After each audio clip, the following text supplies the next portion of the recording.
Bismillahirrahmanirrahim. Assalamualaikum warahmatullahi wabarakatuh. Pelbagai pihak di negara ini turut menyemarakkan upacara menaikkan bendera sempena sambutan Hari Kebangsaan ke-41. Jawatankuasa Majlis Perundingan Kampung Belimbing mengadakan acara berkenaan di Tasik Serubing. Bendera negara diserahkan kepada Yang Berhormat Awang Lawi bin Haji Lamat, Ahli Majlis Mesyuarat Negara. Juga hadir Yang Berhormat Awang Daud bin Jihan, Ahli Majlis Mesyuarat Negara. Majlis Perundingan Mukim Bukit Sawat di daerah Blaik juga mengadakan majlis umpamanya. Hadir Yang Berhormat Awang Haji Muhammad Saleh bin Haji Uthman dan Yang Berhormat Awang Muhammad bin Abdullah, Ahli-Ahli Majlis Mesyuarat Negara.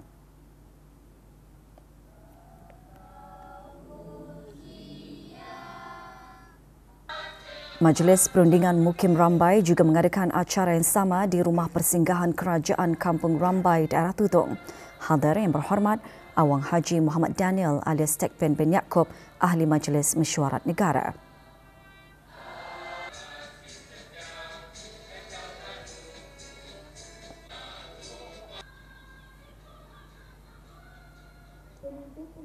Majlis Perundingan Kampung Ukong dengan kerjasama Sekolah Rendah Datuk Pemancar Saging Ukong dan Persatuan Ibu Bapa dan Guru juga mengadakan acara serupa. Hadir Yang Berhormat Awang Haji Muhammad Daniel alias Tekpen bin Yaakob, Ahli Majlis Mesyuarat Negara. Juga mengadakan majlis umpamanya Majlis Perundingan Mukim dan Kampung Pekan Tutong. Hadir Yang Berhormat Awang Abdul Aziz bin Haji Hamdan, Ahli Majlis Mesyuarat Negara.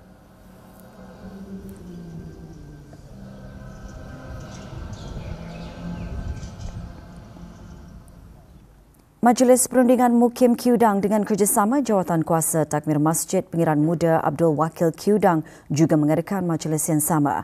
Hadir Awang Muhammad Adi Asnawi bin Haji Awang Adenan, Pemangku Penolong Pegawai Daerah Tutong.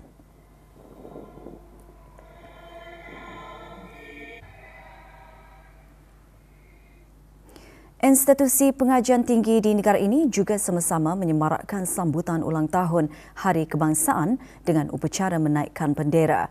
Universiti Islam Sultan Sharif Ali Unisa kemarin mengadakan upacara menaikkan bendera. Majlis berlangsung di kawasan letak kereta Zon A Unisa. Hadir Datuk Seri Setia Dr. Haji Nur Arfan bin Haji Zainal, Rektor Unisa. Upacara bertujuan menanamkan semangat patriotik.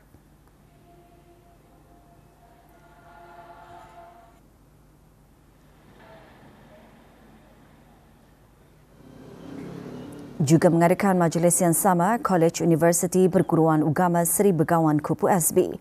Hadir Profesor Madya Dr. Abdul Nasir bin Haji Abdul Rani, Rais Kupu SB.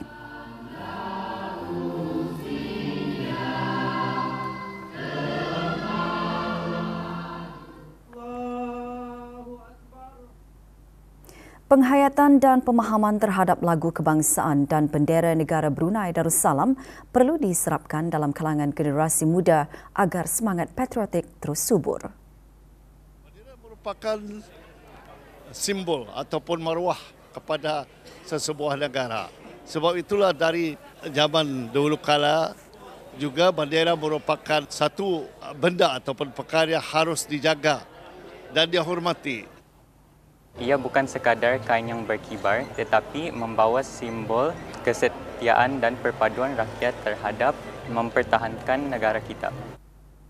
Hari Kebangsaan itu harus kita ni ingat setiap masa, bukan untuk kita saja, tapi untuk anak-anak dan generasi akan datang. Kita mesti tanamkan perasaan dan sifat kita ni sayangkan negara. Penghormatan kepada negara dan juga melambangkan semangat patriotisme yang mewujudkan rasa bangga terhadap tanah air serta menghargai kemerdekaan yang telah dicapai. Membangkitkan rasa syukur kerana dapat hidup dalam keharmonian dan keamanan hasil usaha pemimpin dan rakyat dalam mempertahankan kestabilan negara. Mencerminkan identiti bangsa yang berdaulat serta mengingati kita akan nilai kemerdekaan, semangat patriotisme dan usaha bersama dalam memajukan negara. Kita ni memperingati Hari Kebangsaan dan menghormati peristiwa-peristiwa dahulu seperti yang kita ni lakukan masa ni. Kementerian Hal Ehwal Ugama mengadakan majlis tahlil khusus bagi almarhum Sultan Haji Omar Ali Saifuddin Saadul Khairuddin, almarhumah Duli Raja Isteri Pengiran Anak Damit dan almarhum Dulian Teramat Mulia Paduka Seri Pengiran Muda Haji Abdul Azim. Majlis berlangsung di Kubah Makam Diraja.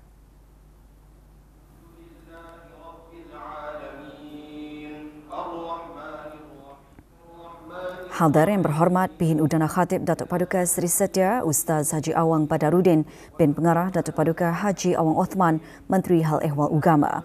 Lebih 200 orang terdiri daripada pegawai dan kaki tangan Kementerian Hal Ehwal Ugama dan jabatan-jabatan di bawahnya menghadirinya.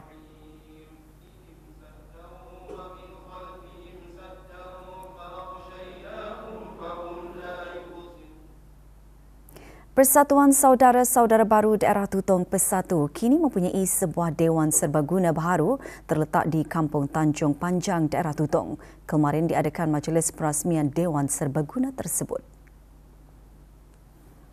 Perasmiannya disempurnakan oleh Yang Berhormat Pihin Udana Khatib Datuk Paduka Seri Setia Ustaz Haji Awang Badaruddin bin Pengarah Datuk Paduka Haji Awang Othman, Menteri Hal Ehwal Ugama. Dewan tersebut dibina sebagai kemudahan kepada ahli dan para pengguna untuk melaksanakan pelbagai aktiviti bermanfaat bagi mengembangkan syiar Islam di negara ini selain mengukuhkan semangat kerjasama dan perpaduan masyarakat.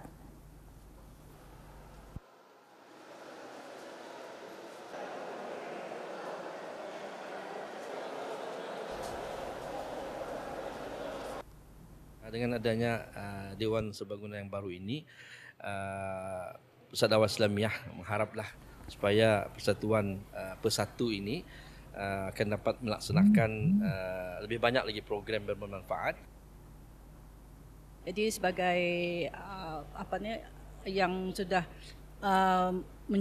memohon ataupun meminta bangunan ini didirikan, kami sangat-sangat bersyukur dan berterima kasih kepada Kerajaan ke bawah Duli Yang Maha Mulia, khususnya Majlis Ugama Islam Negara Brunei Darussalam. Universiti Islam Sultan Sharif Ali Unisa melalui Fakulti Bahasa Arab menganjurkan pertandingan akhir pidato Bahasa Arab peringkat serantau diadakan buat julung kalinya secara fizikal dengan menampilkan para peserta dari dalam dan luar negara. Majlis diteruskan dengan penyampaian hadiah makhrajan Festival Bahasa Arab 2024. Majlis berlangsung di Unisa.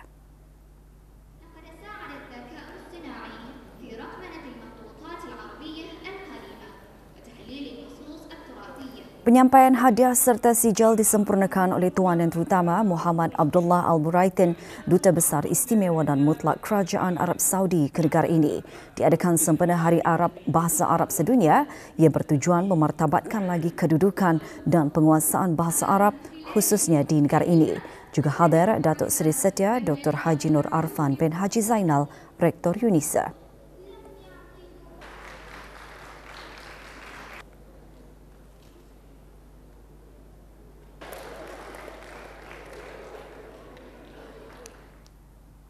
Menjelang bulan Ramadan yang bakal tiba 2 minggu lagi, Kementerian Sumber-Sumber Utama dan Pelancongan mengadakan majlis penyerahan kurma kurnia pribadi ke bawah Duli Yang Maha Mulia.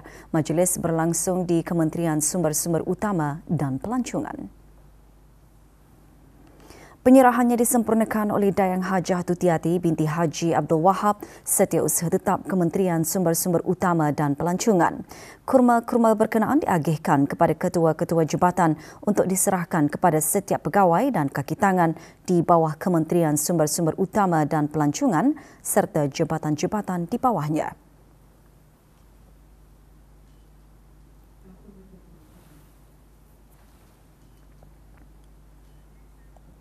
Sebagai pusat bagi syarikat dan industri terkemuka dunia, Amerika Syarikat menawarkan peluang besar pembelajaran selain menimba pengalaman praktikal dan membina rangkaian profesional bagi para pelajar antarabangsa. Puan yang terutama Karen R. McClellan, Duta Besar Istimewa dan Mutlak Amerika Syarikat ke negara ini, berucap demikian semasa pelancaran pameran pengajian tinggi Amerika Syarikat ke-8 di sebuah hotel di ibu negara. Pameran dianjurkan oleh Kedutaan Amerika Syarikat dan Education USA yang memberi peluang kepada para pelajar untuk berinteraksi dengan para pegawai pendaftaran yang menyertai pameran tersebut. Juga hadir Dr. Haji Azman bin Ahmad, Setiausaha Tetap Pengajian Tinggi Kementerian Pendidikan. Pelbagai program akademik ditawarkan semasa Hari Terbuka Kolej Perniagaan Laksmana LCB diadakan selama 3 hari. Majlis perasmiannya diadakan kemarin di kolej berkenaan. Pelancarannya disempurnakan oleh Dr. Haji Azman bin Ahmad, Setiausaha Tetap Pengajian Tinggi Kementerian Pendidikan. Sepanjang Hari Terbuka LCB, orang ramai berpeluang untuk meneroka kursus yang ditawarkan, konsultasi secara bersemuka dengan para pakar dan sesi bimbingan kerjaya.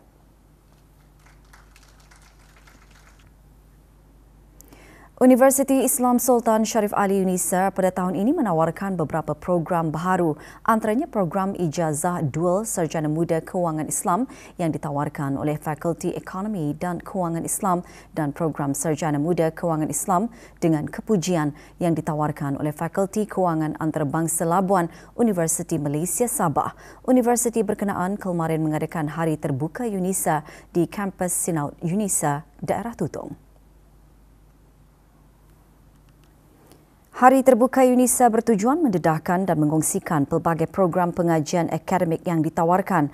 Juga ditawarkan program Dual Ijazah Sarjana Muda Pengurusan Pembangunan dan program Sarjana Muda Pengurusan Perniagaan dengan kepujian yang ditawarkan oleh Kuliah Ekonomi dan Sains Pengurusan Universiti Islam Antarabangsa Malaysia.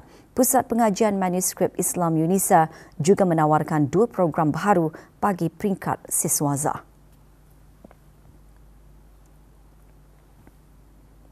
Universiti Brunei Darussalam UBD dan Pusat Alam Sekitar, Perikanan dan Sains Aquakultur Sifas Dorsat United Kingdom menandatangani memorandum persefahaman MOU dalam kolaborasi bidang utama antaranya pertukaran kepakaran teknikal dan saintifik serta inisiatif penyelidikan bersama. MOU ditandatangani oleh Dr. Hazri bin Haji Kifli, Naib Chancellor UBD dan Neil Hornby, Ketua Pegawai Eksekutif Sifas. Hadir Catherine Pokanavala, Pemangku Pesuruhjaya Tinggi British ke negara ini. Melalui perkongsian tersebut, UBD berhasrat memperluas keupayaan penyelidikannya dalam bidang perikanan dan kepelbagaian biomarin. Kolaborasi tersebut menandakan satu lagi kejayaan penting komitmen UBD ke arah meningkatkan hubungan penyelidikan dan pendidikan dengan pakar global. Setiap ibadah yang Allah Subhanahu Wa Taala perintahkan kepada hamba-Nya sudah tentu memiliki matlamat dan hikmah besar jika dilaksanakan. Ini termasuklah ibadah puasa yang bertujuan menjadikan seorang hamba itu mencapai kedudukan takwa sebagaimana yang Allah Subhanahu Wa Taala janjikan di dalam Al-Quran. Perkara tersebut antara isi kandungan tazkirah malam munajat anjuran Kementerian Hal Ehwal Agama kali ke-173 malam tadi. Antara yang menyertai meja bersara Haji Muhammad bin Dollah, Komandan Kem Latihan Program Khidmat Bakti Negara PKBN yang memimpin bacaan Saidul Istighfar dan Surah Al-Fatihah dari Surau Kem Latihan PKBN Batu Apoi, daerah Temburong. Turut menyemarakkan acara munajat para pelatih PKBN, Jawatan Kuasa Takmir dan jemaah dari Jami'ah Sri Hasanul Bolkiah Kampung Kiarong dan Masjid Sufri Bolkiah Kampung Perpindahan Berakas serta beberapa buah masjid termasuk surau dan balai ibadat dari seluruh negara. Pelbagai isu mengenai zakat dijelaskan semasa forum bagi program Rehlah ila Ramadan yang diadakan di Masjid Zainab Lumut, daerah Belait. Dengan tajuk isu-isu semasa dalam pembayaran zakat, program bertujuan menyalurkan ilmu pengetahuan dan meningkatkan pemahaman mengenai ibadah puasa dan amalan yang disarankan pada bulan Ramadan selain sebagai persiapan menyemarakkan bulan Ramadan yang bakal menjelang. Ia dianjurkan oleh Jabatan Hal Ehwal Masjid melalui bahagian Imarah dan bahagian Hal Ehwal Muslimah dengan kerjasama Jawatan Kuasa Takmir Masjid Zainab Lumut dan Pejabat Hal Ehwal Masjid Daerah Pelaid. Bagi memastikan para peniaga memahami dan mematuhi peruntukan undang-undang yang terkandung di dalam Akta Penyimpanan Rekod Perniagaan Penggal 249, Kementerian Kewangan dan Ekonomi dengan kerjasama Brunei Darussalam Institute of Certified Public Accountants mengadakan sesi taklimat Akta Penyimpanan Rekod berkenaan di Kementerian Kewangan dan Ekonomi. Taklimat menjelaskan keperluan bagi setiap entiti perniagaan di negara ini untuk menyimpan rekod perniagaan dengan teratur.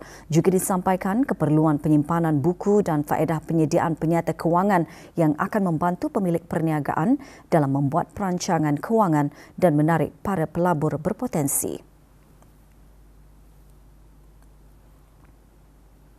Gara-gara membuang sampah di tempat awam, 2 individu dikenakan kompaun oleh bahagian perlesenan dan penguatkuasaan Jabatan Daerah Brunei dan Muara di bawah Akta Kesalahan-Kesalahan Rampaian Penggal 30.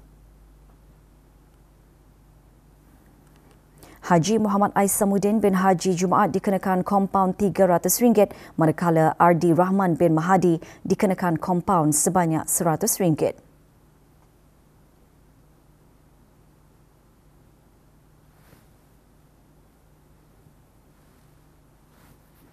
Jika gagal melunaskan denda berkenaan, kes akan dibawa ke mahkamah di bawah Akta Kesalahan-Kesalahan Rampaian Penggal 30 iaitu jika sabit kesalahan boleh membawa hukuman tidak melebihi RM9,000 atau penjara tidak melebihi 12 bulan atau kedua-duanya sekali. Sukan Piala Singapura. 2 perlawanan kumpulan A berlangsung malam tadi. Perlawanan yang berlangsung di Stadium Jalan Besar menyaksikan Brunei DPMM FC menewaskan Young Lions 2-0. Satu lagi perlawanan di Stadium Jurong East, Albirex Niigata tewas 1-2 kepada Tampines Rovers.